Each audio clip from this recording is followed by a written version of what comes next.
What's up gamers, Colorbite here with some more PvP tips and tricks to help you in your adventures around Cyrodiil. Now PvP in the Elder Scrolls Online isn't the most simple of game modes. It can be relentless for those players who aren't prepared. So I thought I'd put together a video listing some of the more elusive or hidden game mechanics that ESO just doesn't teach you. If you're new to the Elder Scrolls Online PvP, then these tips and tricks will help you on your way to controlling the battlefield. And who knows, even if you're a veteran PvP player, there may be something here for you too. So without further ado, here are my 5 tips for ESO PvP that you might not know about.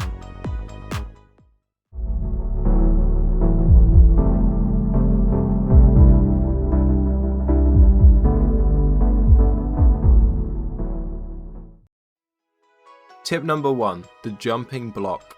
So the first trick I have for you is getting the most out of blocking. Have you ever wondered why you see players jumping their way around the battlefield? Hopping up and down over and over again even when they're in the middle of a fight? Well, there is a reason for this. That's because when you jump, you keep your momentum until you land. So how does that help with blocking? As we all know, when you hold block, your movement speed is significantly reduced. And it can feel terrible when you need to block because you're being attacked, but then you can't move to cover. We solve this problem by only blocking after we jump. That way you can keep your momentum and still have your guard up for most of the time. With a little bit of practice, you can get into the habit of continually jumping and only releasing block for the fraction of a second your character touches the floor so you don't lose any movement speed. Before you know it, you'll be hopping around the battlefield yourself, negating all the damage and not losing any of that precious movement speed. Tip number 2, highlighting enemies. The next trick I have for you is all about tab targeting. This is an in-game mechanic that isn't in the tutorial, but it lets you lock onto your opponent to make it easier to see where they are and land attacks on them. I'm bringing this up because I'm shocked by how many people didn't even know this was possible. First of all, go into your key bindings and look in the targeting section for the option called Cycle Preferred Enemy Target. This is something you can also do on console by holding down the right stick. This is a useful mechanic because it puts an outline around your opponent, making them easier to pick out of a crowd, and your skills would be more likely to target them instead of another player in the way. Not only that though, but the more useful thing about this is that it allows you to see them through walls. This means that even if your opponent is trying to use line of sight to make your life harder, you still know exactly where they are even if you can't attack them. This effect can only be removed if they move too far away or if they're a Nightblade and they cloak themselves. I can't tell you how often this has come in handy when people are running around keeps and towers. Tip number 3, fastest way to siege a keep. When it comes to sieging, we all know that speed is of the essence.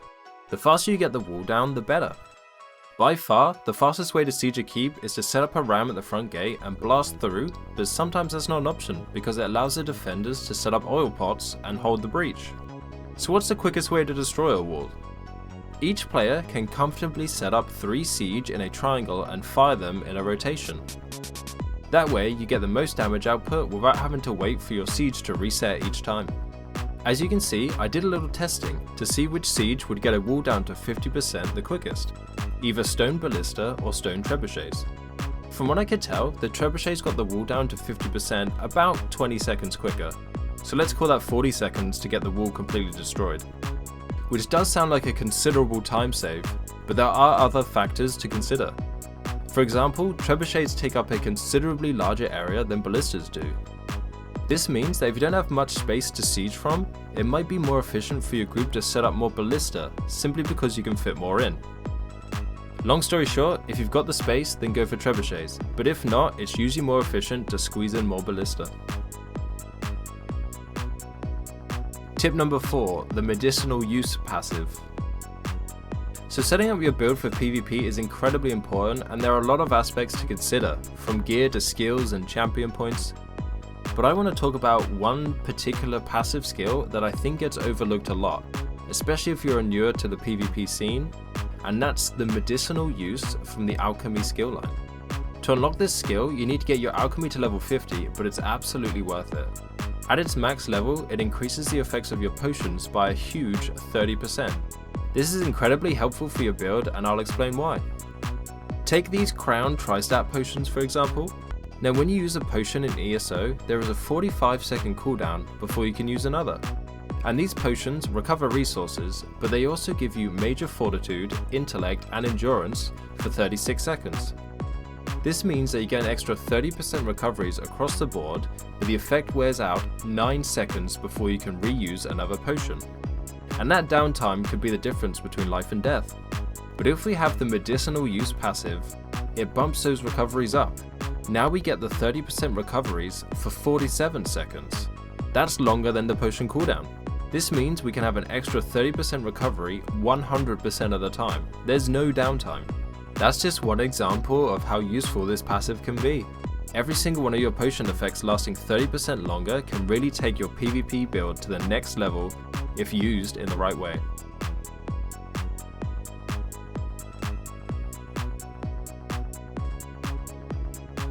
Tip number 5. Quick CYRODIIL escape. As CYRODIIL is a PvP zone, it doesn't allow you to fast travel out. This can get a bit frustrating if you're stuck in the middle of the map and your home keeps are under attack, so you can't even fast travel back to the gates. There are a few ways to get out of CYRODIIL that are quick and easy though. First of all, you can just open the Alliance War tab and travel into the Imperial City. You can do this from anywhere in CYRODIIL. Once you're in Imperial City, you can just travel back into CYRODIIL and you'll spawn at the home gate, or you could just walk out the door and it will take you to the last zone you were in before PvP. That's a nice, quick and easy way to get airlifted out of there. The other option you can use is navigating to the customer support menu and selecting the Get Me Unstuck option. This works the same as it would to travel to a way shrine in any of the normal zones, so it costs a little gold, but it can get you out of there quickly if you're in a rush. So there you have it. Those are the 5 tips and tricks I had to make you a better player in CYRODIIL. I hope you learned something and I hope you had fun. Thank you so much for watching. Don't forget to like and subscribe to the channel and check out some of the other videos. I have plenty of tips, tricks, tutorials, guides and build videos for you. Also, don't forget to leave a comment if you've got any of your own tips or tricks that might help out new players. The more accessible we make CYRODIIL for everyone, the more fun we can all have. And don't forget, the White Strikes Mayhem PvP events are fast approaching, so if you need someone to PvP with, I'll be over on twitch.tv/KylerBite, live streaming 5 days a week. I'll leave a link to my Twitch channel down in the description, so come join in some of the fun. Thank you everyone for watching, have yourself a great day, and I'll see you in the next one.